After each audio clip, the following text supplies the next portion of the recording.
Ond yn ôl yng Nghymru, mae'r genhedlaeth ifanc ar flaen y gad, ac yn benderfynol o weld arweinwyr byd yn gweithredu.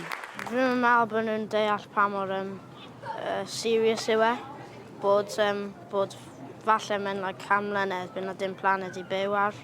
Dwi'n teimlo fel mae llawer o pobl yn gwneud be maen nhw gallu i stopio newid hinsawdd, ond dwi'n poeni am sut mae pobl yn y dyfodol mynd i ymdopi efo fe. Os ydych chi gweithio fi'n gilydd i fel neu pethau'n well byddai yn dyfodol. Wrth i drafodaethau COP29 barhau, pwrpas y digwyddiad yma yw dangos i blant a phobl ifanc y rôl y gall Gymru ei chwarae yn y frwydr yn erbyn newid hinsawdd. Mae Cymru yn wlad fach, ond mae dyn ni eisiau gymaint o potensial i wneud pethau yn y wlad yma. Ac heddiw, dyn ni'n mynd i fod yn wneud charter gyda holl barn a lleisiau pobl ifanc er mwyn rhoi hwnna wedyn at Llywodraeth Cymru i ddangos nhw bod pobl ifanc yn pryderu am newid yn ein hinsawdd ni.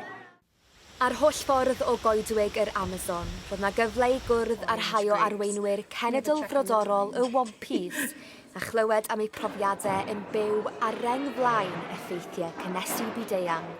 Ikä huingia tahi maak tahi yemin enya o tokema enyan surmakmate tahi imahigalis traku I takatnahan ya manu nasyong Wampis na takatnahan ya we tokema tarimet puhustinya nuna nukap takatnahan hi inya nungkin tra nitya nuna ni katsat sumramanya samte tahi imahitram de isha.